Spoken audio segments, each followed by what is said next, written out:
Um, think about a standard bottle of shampoo, Oh. like sitting on a shelf at your local grocery store.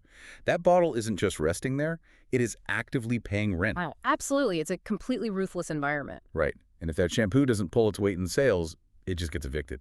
Yeah, we walk down these aisles all the time, completely oblivious to this intense, invisible real estate market operating right in front of us. Which is exactly what we are unpacking in today's deep dive.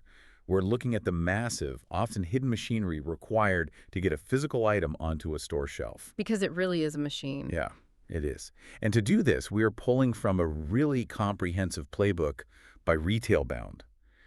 They're a consultancy that has helped brands launch in over 150 different retailers across North America. Mm. And their guide focuses specifically on how to approach retail stores to sell your product. And this is arguably the ultimate bottleneck for any creator. You can invent something amazing in your garage. You can even build a decent direct-to-consumer website. Sure, fire up a Shopify store. Exactly. But transitioning into a profitable physical retail presence, that requires a completely different vocabulary. So if you're an aspiring entrepreneur or, just someone who loves pulling back the curtain on how the business world actually operates, this is going to fundamentally change how you view your next shopping trip. I guarantee it will. Because before you can convince a store manager to stock your brilliant new invention, let's say you've designed a high-end self-heating travel mug, Yeah. you have to understand the sheer financial anxiety of their daily life. Right, because the environment of physical retail is entirely different from the internet. Like when you sell that mug online, your overhead is basically that website subscription and some targeted ads. Very low stakes. Right. But a brick and mortar store carries the weight of the physical world. I mean, they have to pay the commercial lease, the electricity, the insurance, the sales staff walking the floor, the shrink from theft or damage. Not to mention the inventory itself. Like they're buying crates of products before they even know if a single customer will actually want them. Precisely. And all those compounding costs mean physical retailers operate on famously razor-thin profit margins. Wow. Yeah, their margin for error is basically non-existent. So going back to that real estate analogy, if I'm a store manager, my shelf space is like a tiny, incredibly expensive apartment in Manhattan. Every square inch has to justify its existence. Which completely shifts the lens on how they view your product. If we connect this to the bigger picture, a buyer isn't sitting there thinking, wow, the technology in this travel mug is so innovative. They don't care about the tech. No, not really. They are looking at the packaging, the physical footprint, the visual desirability, and they're calculating the risk. Because if your product doesn't immediately arrest the attention of a passing shopper, it's not just a neutral presence. That's losing money. Exactly. It is an active financial liability taking up space that a proven rent-paying product could be occupying. Well, that makes a ton of sense. But it also sounds, frankly, terrifying for a new brand. I mean, if that shelf space is so highly guarded, I obviously can't just throw my travel mugs into the trunk of my car and knock on the door of every single shop on Main Street. You absolutely cannot. The shotgun approach will just get you blacklisted in the industry. Yikes. Okay. Yeah, you have to conduct rigorous reconnaissance before you ever make contact. You have to figure out exactly whose real estate you belong on. Okay, let's unpack this. Because the Retailbound guide is super clear on this reconnaissance phase. You have to interrogate a store's identity. And the first question is, what is their core inventory? Right. But more importantly, what are their minority products? This concept really caught my eye. It's a vital distinction. Let's stick with your self-heating travel mug example. If you walk into a specialty coffee shop that already sells their own branded high-end thermoses as their primary merchandise, pitching your mug is a threat. Oh, because I'm competing directly with them. Exactly. You're asking them to cannibalize their own core sales. Right, I'm just creating friendly fire on their own shelves. Precisely. But if you research a high-end outdoor camping store, their primary products are tents, sleeping bags, hiking boots. A premium travel mug is a minority product for them. I get it. It's a secondary item that complements their core inventory without competing with it. That's the sweet spot. You want to be the premium add-on, not the competitor. I see. And the guide also mentions studying how a store drives its foot traffic, which led to a really interesting tangent. I mean, I always assumed foot traffic was just a basic head count, like a bouncer at the door clicking a counter button. Most people do. But the text treats it like this deeply analytical science. Well, for a physical retailer, foot traffic is everything. It's their equivalent of website clicks, but much, much more expensive to acquire. Right. They analyze it to understand exactly how much a rainy Tuesday hurts their bottom line or how much a weekend sale boosts visits. But the ultimate metric they care about is the conversion rate. Meaning who actually buys something. Right. Of the 500 people who walked through the door today, how many actually swiped a credit card? Okay, I'm going to push back on this a little bit, though. Sure. If a store's foot traffic is mostly dictated by these huge external realities like they happen to be located at a busy downtown intersection, or it's pouring rain outside, Yeah. why do they care about my one single travel mug? Am I really going to move the needle on their massive daily traffic? That's a brilliant question, actually, and it highlights a major misconception. The retailer does not expect your product to drive the foot traffic. They don't. No, they are already spending a fortune on rent, local marketing, and window displays to drag a specific demographic through their doors. They do the heavy lifting. Your job is to capture the traffic they already bought. So I'm the net catching the fish they already funneled into the stream? Yes, and this is exactly why your product must be a flawless match for their niche.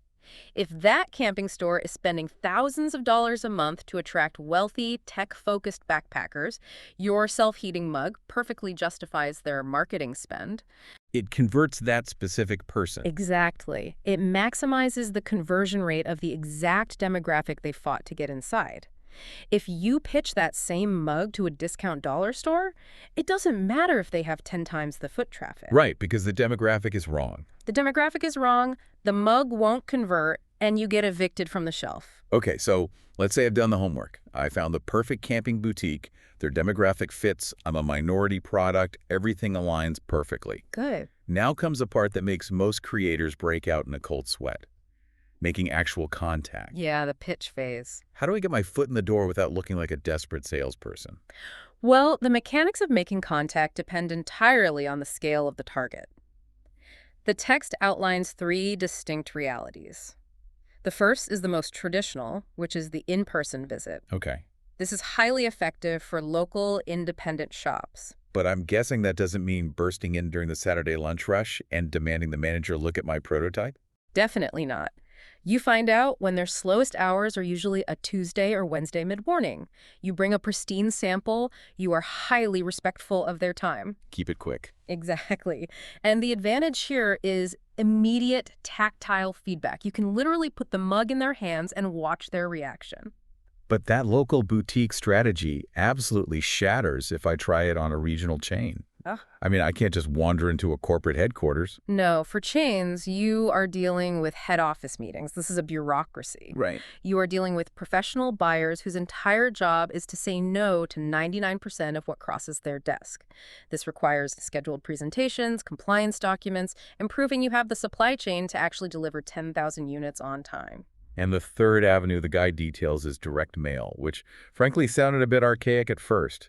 But they aren't talking about stuffing envelopes, are they? No. They are talking about digital direct mail, meticulously sourced email lists of retail buyers. Right, but think about the physical reality of that buyer's inbox. They are receiving hundreds of cold pitches a week. Oh, at least. If your email is a 5-paragraph essay about your childhood dream of inventing a coffee mug, they will delete it in 2 seconds. Absolutely. It has to be ruthlessly concise, visually stunning, and immediately address their profit margins. But wait, let me play devil's advocate here for a second. Go for it. We live in an era where products go viral overnight. If my travel mug gets 20 million views on a social media platform, do I really need to jump through all these bureaucratic hoops? Won't these corporate buyers just be banging down my door, begging to stock it? It's a common fantasy, but corporate retail logistics do not care about your viral video. Wait, really? Truly, they don't. They care about their own infrastructure. Even if you have the hottest product on the internet, if your barcodes aren't formatted correctly for their inventory system, or your packaging is a weird shape that doesn't fit on their standard warehouse pallets, or you can't guarantee a strict delivery schedule, they will pass. A viral spike is temporary, but a broken supply chain is a permanent headache for a buyer. That is a brutal reality check. So no matter how you make contact, in person, head office, or email, you still have to play by their rules. Always. And the guide emphasizes that the foundation of playing by those rules is building rapport. It says you can't treat this like a standard B2B transaction. What's fascinating here is the psychology behind that rapport. When you approach an independent retailer, you aren't just a business talking to a business. You are an entrepreneur talking to an entrepreneur. Right. You're both carrying the anxiety of keeping a dream alive. Exactly. The person across from you is losing sleep over payroll, lease agreements, and local competitors. If you walk in aggressively pushing features, you are just another vendor trying to extract money from them. You're just adding to their stress. Yeah. But if you speak their language, if you show you understand the stresses of their local market, and you align your vision with theirs, you become a partner. You're trying to solve their problems, not add to them. Yes. But getting their attention and building that rapport is just, getting a ticket to the dance. You still have to perform. And here's a piece of advice from the text that I thought was brilliant. Do not perform your first routine at the Super Bowl. You need to start small with local retailers. It's the smartest thing a new brand can do. You have to walk before you run. It really reminds me of how comedians work out a new special. How so? Well, they don't take a brand new hour of material straight to a massive arena where Netflix is recording. Right. Because a single bad joke ruins the special. Right. They go to a tiny dark club on a Tuesday night, they bomb, they figure out the timing, they rewrite the punchlines, and they perfect the mechanics before they ever scale up. That is a perfect parallel for local retail. A local boutique is your comedy club. You are going to make mistakes. You're going to bomb. Yeah. You might discover your packaging looks terrible under store lighting, or your price point is completely misjudged for physical retail. Better to learn that lesson in a shop that orders 20 units than to have a national buyer reject you for a 10,000 unit order because you didn't know your own flaws. Because when you do finally make that pitch, here's where it gets really interesting. The text points out a massive psychological trap that almost every creator falls into. Yeah, this is huge. When you're demonstrating your product, the absolute worst thing you could do is treat the retail buyer like a consumer. It is the single most common reason pitches fail. You spent 3 years developing this mug. You want to show them the patented vacuum seal, the ergonomic handle, the sleek matte finish. But the buyer isn't going to drink coffee out of it. They don't care. They do not care about the ergonomic handle. The ultimate goal of your pitch is to offer actionable gains. You aren't pitching the product's utility. You are pitching its profitability. You are pitching the fact that your product will pay the highest rent for that 6 inches of shelf space. Precisely. And the mechanism for this, the actual physical tool you use, is called a sell sheet. Okay, let's dive into the sell sheet because this isn't just a glossy marketing flyer, is it? Far from it. A sell sheet is a highly targeted, one-page technical document written in the language of retail. Okay. Yes, it has a high-quality image, but the text is focused on the math. It lists the exact unit dimensions so the buyer knows if it fits on a standard end cap. Yeah. It lists the wholesale cost, the suggested retail price, and explicitly states the profit margin the store will make. It includes barcode information, case pack quantities, and minimum order requirements. So it basically translates your cool invention into a financial asset. It answers every logistical question the buyer has before they even have to ask it. And the work doesn't stop once they say yes either. The guide points out that securing the shelf space is really only half the battle. If the physical floor staff doesn't know how to sell your self-heating mug, it just gathers dust, the store loses money, and you get dropped. This is where that partnership mentality really comes into play. You have to ensure product movement. But how does an outside inventor actually do that? I mean, I can't just stand in their store all day pushing my mugs. No, but you provide the training. If it's a local store, you offer to bring in coffee and donuts a half hour before they open, and you do a quick, energetic presentation for the staff. That's smart. You leave them a demo unit to play with. You give them a one-page cheat sheet with 3 bullet points on how to sell the mug to a hesitant customer. And for a bigger chain. If it's a larger regional store, you send a short, highly engaging video training link. You make it effortless for the staff to become your advocates. Okay, so you've successfully trained the local staff, your sell sheet is dialed in, and the product is flying off the shelves in your region. You're doing great. But there is a ceiling to local retail. You eventually run out of local boutiques.